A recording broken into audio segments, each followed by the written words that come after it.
تہمت لگی، زلیخا نے تہمت لگائی، اور پھر جب وہ عورتوں میں بھی بات پھیل گئی کہ مجرم تو یوسف نہیں، مجرم تو زلیخا ہے، تو تھوڑی بدنامی ہونے لگی، تو انہوں نے یوسف علیہ السلام کو گدھے پہ بٹھا کے منہ کالا کر کے پورے شہر میں چکر لگوایا اور پیچھے اعلان کروایا ھذا جزاء من اراد بسیدہ سوء، جو اپنے آقا سے برائی کرے اس کی یہ جزا ہے۔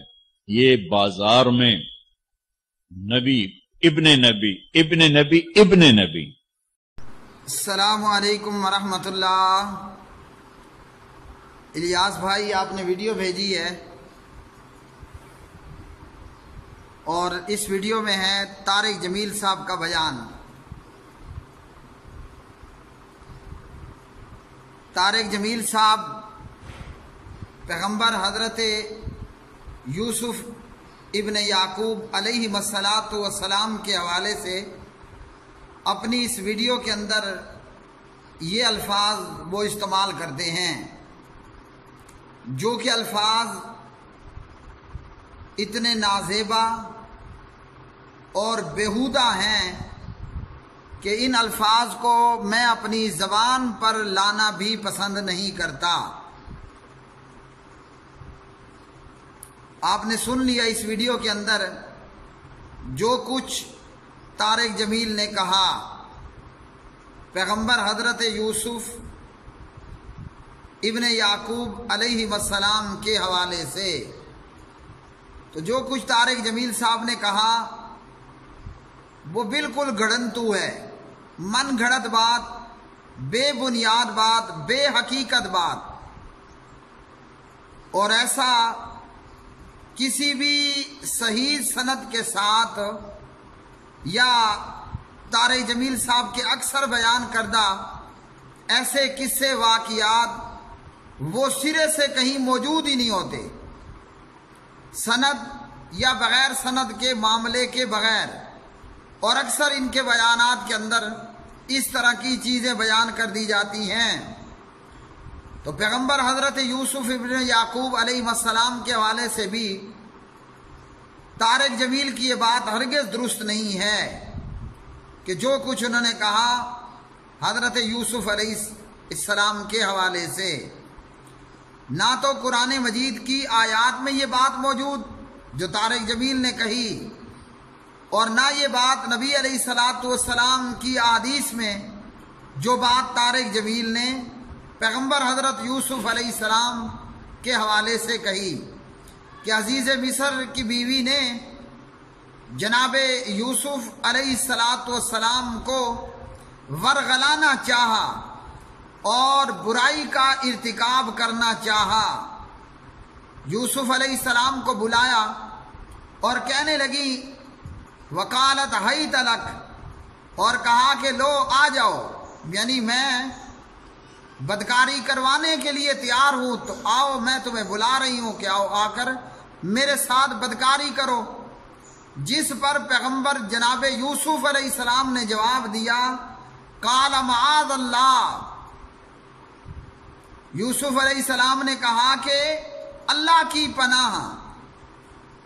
تو جناب یوسف علیہ السلام نے اس عورت کی اس بری خواہش کو پورا کرنے سے معاذ اللہ کہہ کر انکار کر دیا۔ اب یوسف علیہ السلام دوڑتے ہیں، آگے آگے پیغمبر یوسف ہیں علیہ السلام اور پیچھے پیچھے وہ عورت ہے جو کہ پیغمبر کے ساتھ جناب یوسف علیہ السلام کے ساتھ برا کرنا چاہتی ہیں، برائی کا، بدفعلی کا ارادہ رکھتی ہیں۔ اب قرآن مجید نے یہ واقعہ سورہ یوسف پارہ 12 میں بڑی تفصیل اور وضاحت کے ساتھ بیان کیا۔ بہرحال ہوا یہ کہ اس عورت نے برائی کا ارادہ بھی کیا اور پکڑے جانے پر سارے ملبے کو جناب یوسف علیہ السلام پر ڈالنے کی کوشش کی۔ پہلے برائی اور بدکاری کا ارادہ کیا، پھر پیغمبر یوسف علیہ السلام پر تہمت لگا دی، اب یوسف علیہ السلام بتا رہے ہیں میں بے قصور ہوں، میں معصوم ہوں، میں بے قصور، میں معصوم، میں نے نہ جرم کیا نہ جرم کرنے کا ارادہ کیا۔ وہ عورت کہہ رہی ہے کہ نہیں، اس نے میرے ساتھ برا کرنے کا ارادہ کیا۔ تو پھر اس پر معاملہ کیا ہوا؟ اس پر معاملہ یہ ہوا کہ قرائن کو دیکھ کر فیصلہ کیا جائے، قرائن کو دیکھ کر فیصلہ کیا جائے۔ اور ایک آدمی نے قرینے کو تلاش کرنے کی بات کہہ دی، اور بعض روایات میں جو کہ عبداللہ ابن عباس رضی اللہ تعالی عنہما سے مروی ہیں کہ ایک بچے نے یہ کہا کہ دیکھا جائے یوسف علیہ السلام کی قمیض آگے سے پھٹی یا کہ پیچھے سے پھٹی ہوئی ہے۔ اور اب اس روایت کو بعض محققین نے ضعیف کہا اور بعض نے حسن درجے کی بھی کہا۔ بہرحال ایک سمجھدار بندے کی یہ بات یا ایک بچے کی یہ بات کہ یوسف علیہ السلام کی قمیض کو دیکھ لیا جائے، اگر نعوذ باللہ پیغمبر ایسے ہوئے جیسے یہ عورت کہہ رہی ہے، پیغمبر نے برا کرنے، یوسف علیہ السلام نے برا کرنے کا کوئی ارادہ کیا، تو پھر کیا ہوگا کہ ان کی قمیض آگے سے پھٹی ہوگی۔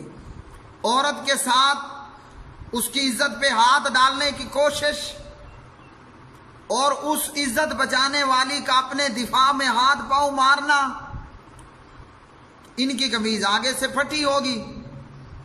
اور اگر یوسف علیہ السلام جو کہہ رہے ہیں کہ میں معصوم ہوں، میں بے گناہ ہوں، میں بے قصور ہوں، تو ان کی قمیض ان کے بیک، ان کے پیچھے سے بھی دیکھ لی جائے۔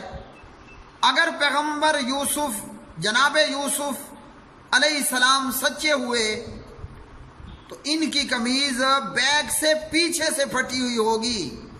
اب یہ قرآن مجید فرقان حمید ہے، کسی سمجھدار نے یہ قرینہ دیکھنے کی بات کہی یا معصوم بچے نے یہ بات کہی؟ جناب یوسف علیہ السلام کو جب دیکھا گیا، اس بات پہ غور کیا گیا، حالانکہ لوگوں میں یوسف علیہ السلام موجود ہیں، جب غور کیا گیا تو دیکھا گیا کہ یوسف علیہ السلام کی قمیض وہ پیچھے سے پھٹی ہوئی ہے۔ فوراً دودھ کا دودھ اور پانی کا پانی ہو گیا۔ یوسف علیہ السلام کا معصوم ہونا، بے گناہ ہونا، بے قصور ہونا وہیں پر ثابت ہو گیا۔ جب یہ ہوا تو پھر معاملہ کیا ہوا؟ قرآن مجید فرقان حمید پھر اس پر ہمیں یہ بتاتا ہے، فَلَمَّا رَأَىٰ قَمِيصَهُ قُدَّ مِن دُبُرٍ، تو جب جناب یوسف علیہ السلام کی قمیض دیکھی کہ وہ تو پیچھے سے پھاڑی گئی ہے، پھٹی ہوئی ہے، قَالَ إِنَّهُ مِن كَيْدِكُنَّ إِنَّ كَيْدَكُنَّ عَظِيمٌ، تو اس نے کہا یقیناً یہ تم عورتوں کے فریب سے ہے، بے شک عورتوں کا فریب، ان کی مکاریاں، ہاں جی، ان عورتوں کی آنیاں جانیاں، فرمایا کہ عورتوں کا فریب بہت بڑا ہے۔ پیارے بھائیوں، یہاں تو موقع پر ہی دودھ کا دودھ اور پانی کا پانی ہو گیا، یہاں تو موقع پر ہی دودھ کا دودھ اور پانی کا پانی ہو گیا۔ تو جو کچھ طارق جمیل نے کہا وہ قطعاً درست نہیں، اور کہا کہ بدنامی ہوئی۔ تو عورت نے الزام لگایا، تہمت لگائی، اور معاملہ کوئی عام سا تو تھا نہیں، بہت بڑے شخص کی بیوی یہ بات کہہ رہی ہے۔ تو قرآن کی آیات میں کہیں نعوذ باللہ یہ نہیں ہے جو طارق جمیل نے کہا، نعوذ باللہ نعوذ باللہ نعوذ باللہ، استغفر اللہ استغفر اللہ، کہ گدے پہ پھرایا گیا اور منہ کالا کیا گیا۔ تو جناب یوسف علیہ السلام، اور یاد رکھیے مریم علیہ السلام پر تہمت لگی، معصوم یوسف چھوٹے بچے اپنی ماں کی گود میں قال انی عبداللہ کہہ کر ماں کے معصوم ہونے کی ثبوت پیش کرتے ہیں۔ جریج بزرگ پہ تہمت لگی، بچے نے گواہی دی کہ میرا باپ بکریوں کا چرواہا ہے، یہ عبادت خانے میں رہنے والا عابد نہیں ہے۔ تو جناب یوسف علیہ السلام پر تہمت لگی تو موقع پر ہی معاملہ حل ہو گیا۔ سمجھدار بندے نے یا بچے نے کہا کہ قمیض دیکھ لیں آگے سے پھٹی ہے یا پیچھے سے پھٹی، تو یہ گدھے والا اور منہ کالا کرنے والا واقعہ نہ معلوم یہ کہاں پر سے طارق جمیل صاحب نے لیا۔ کسی بندے کے جھوٹا ہونے کے لیے صحیح مسلم ہمیں یہ بتاتی ہے اتنا کافی ہے، ادھر سنی ادھر بول دیا، نہ کوئی حوالہ، نہ کوئی راوی، نہ کوئی روایت، نہ کوئی سند، نہ کوئی رجال، سنو کہہ دو، بات کو بغیر تحقیق کیے کہہ دینا، من گھڑت گھڑنتوں کا بیان کرنا، جھوٹے کو اتنا کافی ہے کہ وہ کیا کرتا ہے، سن ادھر بیان۔ تو اس لیے یہ بات قطعاً درست نہیں ہے، اور پیغمبر یوسف علیہ السلام کے ساتھ ایسا کوئی بھی معاملہ نہیں آیا۔ آگے آیات چلتی جا رہی ہیں، عورتوں نے برا بھلا کہا، ملامت کی اس عورت کو، پھر کیا ہوا وہ بھی سارا سامنے ہے۔ جب باقی عورتوں نے دیکھا تو وہ بھی پیغمبر کا جلوہ دیکھتے ہی دیکھتے رہ گئیں، اور یوسف علیہ السلام دعا کرتے ہیں کہ یا اللہ اس سے تو بہتر ہے میں قید خانے میں کیوں نہ چلا جاؤں۔